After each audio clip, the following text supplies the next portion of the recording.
This is Chicago. At the dawn of the 21st century, Chicago's media was dominated by a handful of major corporations.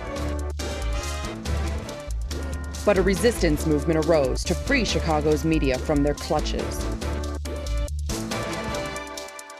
One player in this movement is the Chicago Independent Media Center and its TV show, Chicago Independent Television.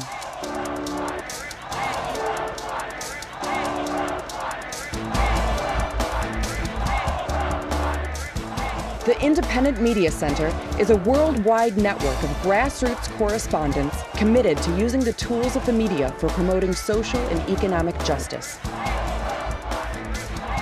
You are watching this month's dispatch from the Chicago Independent Media Center.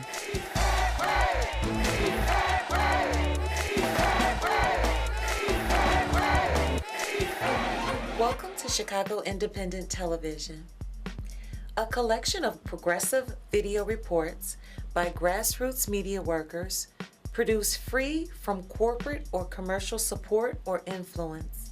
I'm your host, Gwendolyn Chubb. In this episode, we'll learn the story of Chicago mental health activist Helen Morley.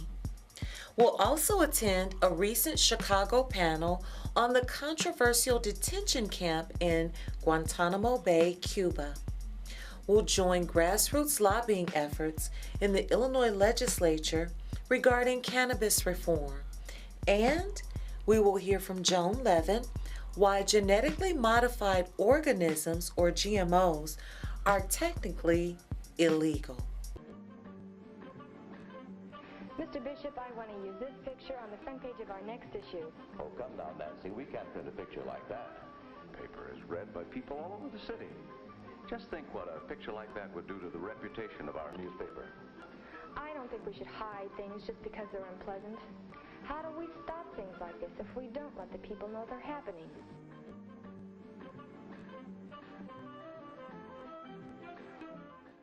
Welcome back to Chicago Independent Television. We'll now learn the story of Chicago mental health activist Helen Morley and how her life and death relate to Chicago Mayor Rahm Emanuel.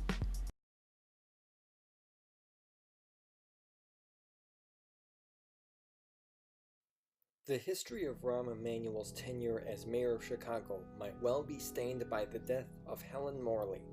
Helen Morley was a resident of Chicago Public Housing, an advocate at her housing project, and an advocate of those suffering from mental illness. She was just a born activist, and she would show up and do whatever she could on housing and mental health and all different issues, but she was really reliant on this public mental health clinic that she attended, and she had a really strong relationship with her therapist there and with the other clients there, and she literally needed that in her mind, and it sort of ended up being true. She needed that base of support literally to survive. Helen herself struggled her entire life with mental illness, and for 15 years availed herself of the Beverly Morgan Park Mental Health Clinic on Chicago's southwest side. The Beverly Morgan Park Clinic was one of 6 mental health clinics slated for closing by Rahm Emanuel in 2012 as a cost-saving measure. But for Helen Morley and others like her, it wasn't so simple. I gotta go all the way to the south side.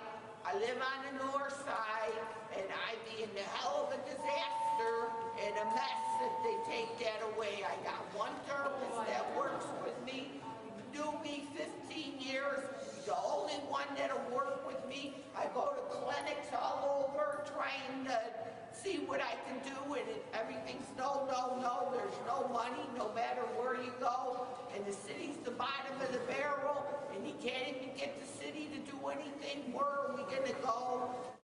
Helen Morley faced down Rahm Emanuel in person, including at a protest held at the City of Chicago's 175th anniversary celebration at the Chicago Historical Museum. So at this birthday party, the mayor was there, celebrating and shaking hands and stuff, and she made her way through the crowd saying, please listen to me. If you close my clinic, I'm going to die. And she was literally saying, please, Mayor Emanuel, even giving him the respectful, title of Mayor Emanuel, listened to me, and he didn't even make eye contact with her. You know, he literally did make a run for it out the door and cut the event short. The exit was so abrupt that the cake at the celebration was left untouched. Rahm Emanuel, power broker, multimillionaire, politico, couldn't confront a spontaneous protest about life and death. Rahm Emanuel cowardly ran away from a small group of people who were simply asking to leave things be. 3 months after the protest, Helen Morley died of a heart attack at age 56. No direct connection can be drawn between the clinic closure and Helen Morley's death, but her friends acknowledge the trauma resulting from the clinic closure pushed Morley's ailing body past the tipping point that resulted in her heart attack. Could Rahm Emanuel be an accessory to the death of Helen Morley?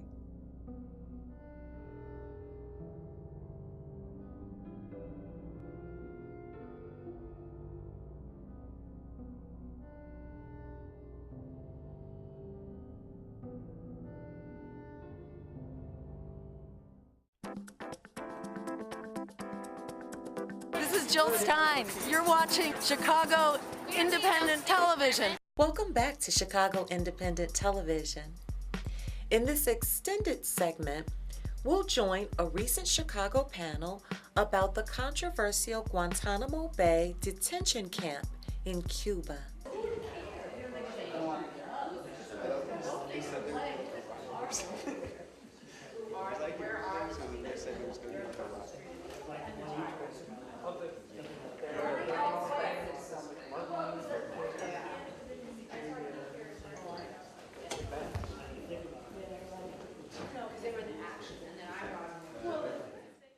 Okay, so we're going to start with our speakers this evening.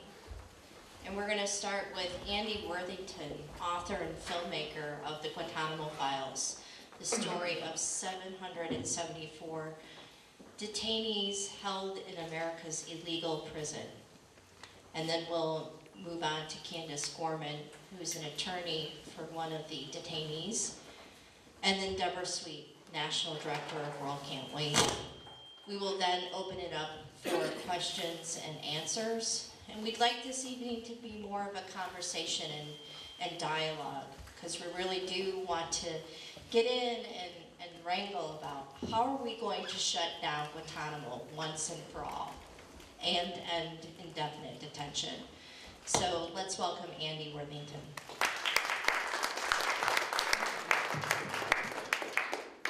Thank you. Am I using this? Is that okay? Can we all hear?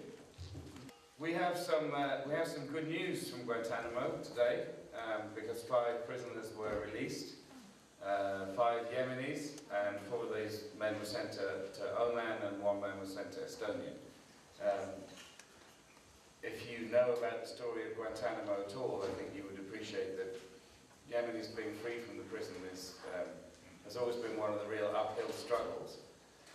Even when President Bush in his 2nd term was releasing loads of prisoners, even he didn't release many Yemenis because the United States establishment as a whole has always considered Yemen to be to have an unstable security situation, and that they didn't really feel that it was safe to release prisoners there. On many occasions have been told they were going to be, and the fundamental problem of all those men who were approved for release by the Obama administration's Guantanamo Review Task Force, a high-level review body, in 2009, and who were told, you know, when we can facilitate it, you guys will be leaving here, we don't want to hold you any longer, and yet they're held year after year after year after year. You know, the war in Afghanistan is kind of officially over, folks, so pretty much everyone should be released. So I'll leave it at that. I want obviously my fellow panelists to speak, and I want you all to have a chance to talk and ask questions and get a discussion going. So thank you very much. Lots of things going on. I want to talk about some good news first, and then I'll talk about my remaining client, and that's the bad news part. The good news is my other client. I had 2 clients over these years. I always say 2.5, so maybe I have 2 pieces of good news. Because I had a client that I actually helped another detainee with, who was also released. And but my client Al Jazawi, who I wrote a lot about, many of you have listened to my stories about him over the years, and he was one of the first to be, I want to say one of the first and almost one of the last, to be released by Obama in 2010, once he had this committee that reviewed all the men. Mr. Al-Jazawi was released to the country of Georgia that was willing to take him on as a refugee. He was very grateful for that. Sometime in the last couple of months, for the first time, his wife and child joined him in Libya, which they had not seen each other for, well, his daughter was only a couple months old. She was now 13. And his wife, of course, hadn't seen him in all those years. And so they joined him in Libya. I still talk with Mr. Al-Jazawi. We get on Skype and connect with each other every once in a while and figure out what's going on. So that's the good news side. The bad news side is my other client, Mr. Razak Ali. And I haven't written as much about him. He's just a nice guy. He's the one I wrote about. He loved the Harry Potter books. You know, when I went to meet with him, we sat and talked about Harry Potter. Fortunately, I'd read all the books. So I was able to fill him in on things when the new editions hadn't quite been brought to Guantanamo and they were waiting for the next edition. He's someone who's been considered compliant. I don't think that that's meant in a bad way. He just doesn't argue with anybody. He's just kind of a mellow guy. And the reason he's in Guantanamo is because he happened to have the misfortune of being in a guest house in Pakistan in 2002 where someone else was staying that the government thought was a bad guy. And I say thought was a bad guy. This is Abu Zubaydah. A lot of times you hear that name and it's always in the media, it's like, this is someone who's really bad. Unfortunately, after they waterboarded him about 100 times, and I'm talking about Mr. Abu Zubaydah, not my client, after they waterboarded him almost 100 times, they realized he really wasn't who they thought he was. And he really was not connected with Al-Qaeda, and he was not connected with the Taliban, and sorry, it was just a little mistake. But my client's mistake was being in the same guest house as him, because no, there's no evidence. There's no evidence of anything, except that he was in this house. But to keep up the facade of the terrorists, you know, and who these people are, he has to stay. And I'll tell you just a little bit about the process I've gone through with Mr. Razak. We had a 4-day hearing. And we called it a hearing, but my client wasn't allowed to be there. He's not allowed to know why he was even accused of being a bad guy. I can ask him questions to get at my defense of him, but I can't tell him what the government has told me. And so I say this because there's a couple weird aspects to this. And one is that there was only one witness, and I won't give you all the details. There was only one so-called witness who had anything to say about my client. And this was a man whose name was Mohammed Noor. I might have his name backwards, but I'm sorry. But who said within a day or two of arriving at Guantanamo, he looked at the photo book, the family photos, and said, oh, this person here, he used this nickname, and he used a nickname for my client, or not for my client, and he said, he was in the house with me. Well, this man was in the same guest house, and this man did go through the military commission and was charged with being in the military commission. And he was charged with crimes that were not crimes when he was charged. And he pled guilty. And so, and he got a plea, and the plea was that he would get out in 3 years, and he's out. And as part of the plea, he had to admit that everything he had said previously was true. They didn't go through and say, is this true, is this true, is this true? They said, everything you said before is true, right? And he said, yes. And so my judge said, you know what? He just took a plea, he admitted everything he said was true, and he said that your client used this nickname.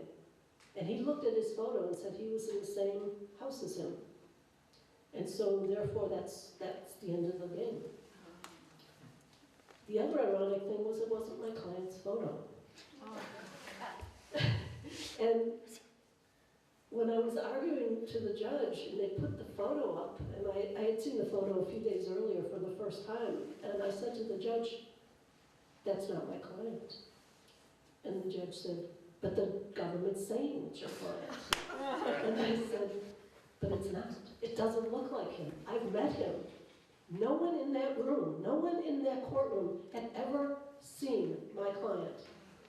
But if they had, if I could have gone and just taken a photo myself, they would see that that photo was not my client. We lost the habeas hearing. We lost the appeal. And just recently I filed a cert petition in the Supreme Court, and we lost the cert petition. No one cares. The judges don't care. If the government says this is the way it is, that's all that matters. With that, I will turn the microphone to Deborah.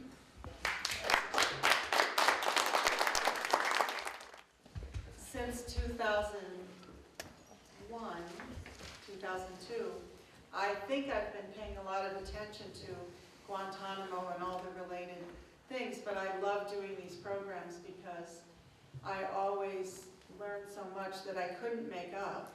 It's too bizarre to make up, but nobody has ever gone into the detail that Andy Worthington has to tell the stories of the prisoners and to have us get at least a little bit of an idea of what their actual lives have been.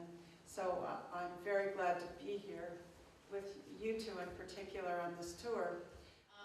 Again, I just want to thank all of our speakers for coming out tonight. And like Joe said, and I think our speakers spoke very eloquently to this point, it's on us, okay? 13 years, way too long.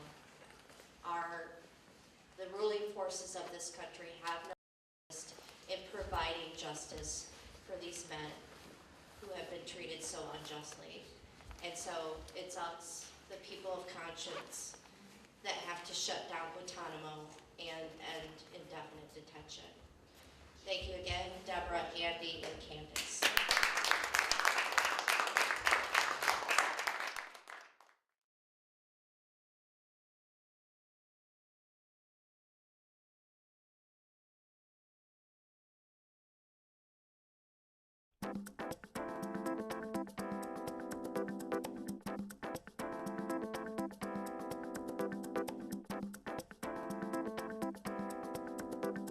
This is Jeremy Scahill, and you're watching Chicago Independent Television.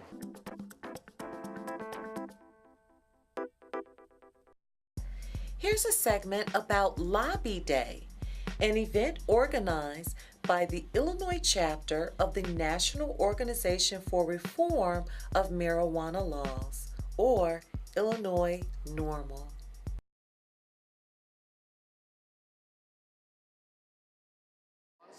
We're here today at our January Lobby Day in this Capitol in Springfield with our table here to educate lawmakers, members of the public, as well as to lobby for cannabis policy reform, including taxing and regulating cannabis for all adults. What are some of the particular things that we'll be working on today here? We've got a few issues that we're currently working on. We have a medical cannabis pilot program here in Illinois that is currently rolling out. We are still waiting for business licenses to be issued for that program so that businesses can begin to cultivate and distribute medical cannabis and get patients safe and legal access to that medicine. And so those business licenses are still pending. We are urging Governor Rauner's office to issue those licenses as soon as possible so that patients can get access to their medicine as soon as possible. And we're also working to hopefully improve this program, to increase patient access by amending this program through the legislature, as well as increasing the list of qualifying conditions, reducing barriers for patients, and making it more accessible for business and other interests as well. Well, today is our first lobby day of 2015, so we are introducing ourselves to the new legislators as well as the governor and his staff. We're working on taxing and regulating the adult industry for cannabis in Illinois and trying to move the medical cannabis pilot program forward so that the businesses can get licensed and patients can get access to this medicine as soon as possible. If you would like to help with this effort, please call your state representative and state senator. The phone number for the operator at the Capitol is 217-782-2000, and they will be able to connect you to both your state senator and your state representative's office. Tell them to end cannabis prohibition and tax and regulate this industry. You can also tell them to support industrial hemp farming so that we can bring this agricultural crop back to farmers here in Illinois. Thank you for all your support. You can visit us on the website or in person here at the Capitol on one of our lobby days. Thank you very much.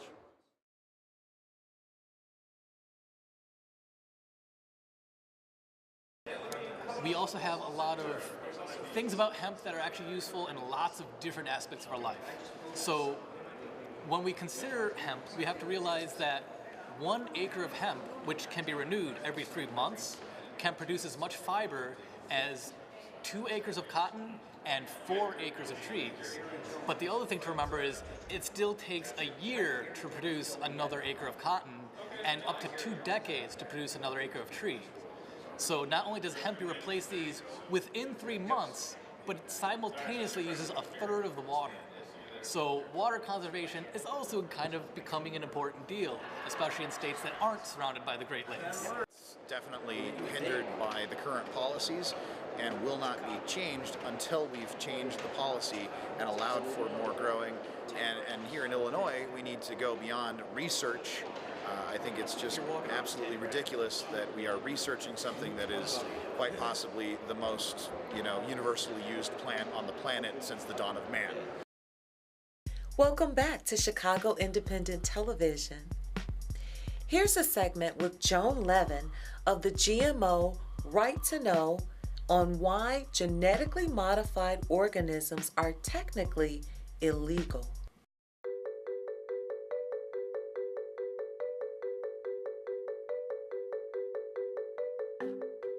My name is Joan Levin, and I'm the Legislative Director of Illinois Right to Know GMO.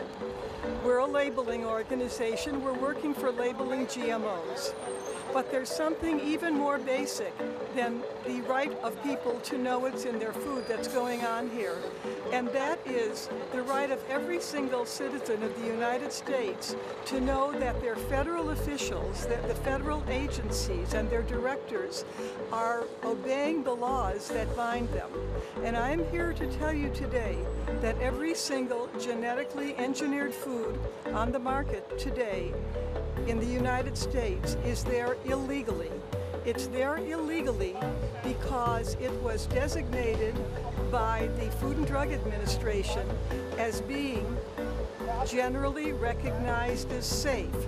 That the initials for that are GRAS, and that's what people mean when they say grass. In order to be generally recognized as safe, the law says that you have to observe certain criteria, and they are to have scientific evidence that in the form of studies, that you have to have general consensus by the scientific community that something is safe. The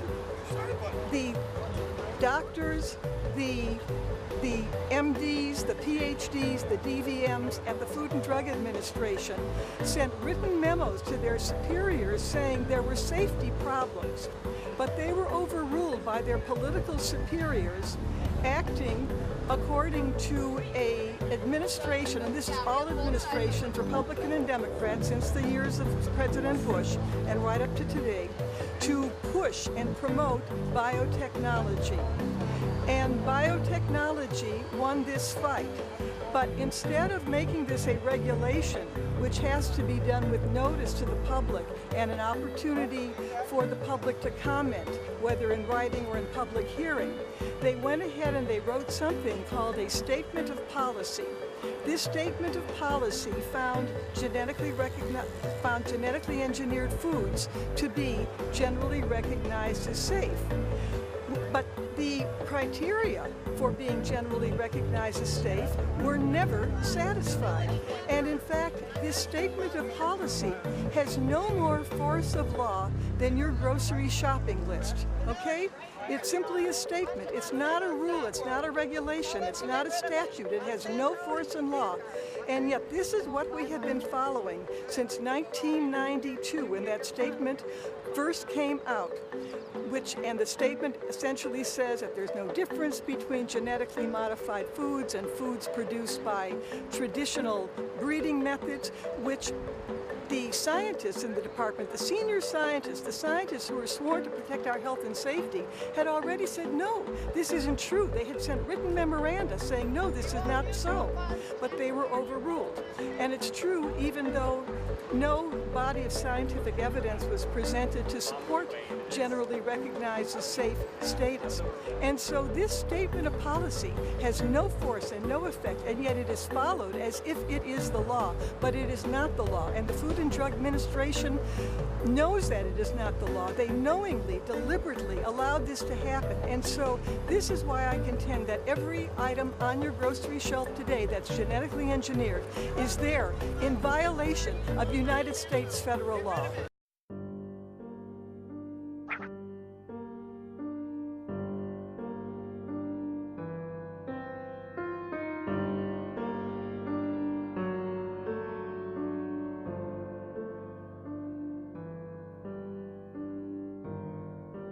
Here in front of a flag that says "Remember the Maine" at the Pritzker Military Library, and as many people may recall, this was an incidence of yellow journalism by William Randolph Hearst.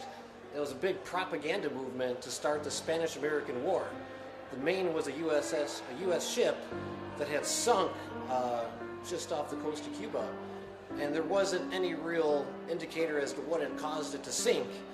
But the papers and the people who really wanted to start a war jumped on it, and that became the slogan, "Remember the Maine, remember the Maine." And that was used to create a pretext in order to start an offensive war against Cuba. And eventually we annexed, a lot of colonies in there, and got all the way to the Philippines, Hawaii, and that was a big force for American imperialism. And I just thought that was a little ironic, since seeing that we're here today for this NATO meeting. And here right behind us is a flag that says "Remember the Maine" on it. Maybe if we really looked into that story and did remember the Maine and that incident that unfolded, we might think twice about people that are trying to sell us a war in the future. Hey there, I'm Matthew Filipovich, comedian, cartoonist, and talk show host, and you are watching Chicago Independent Television. Make ChicagoActivism.org your homepage. All the news, events, and contacts for activism in Chicago.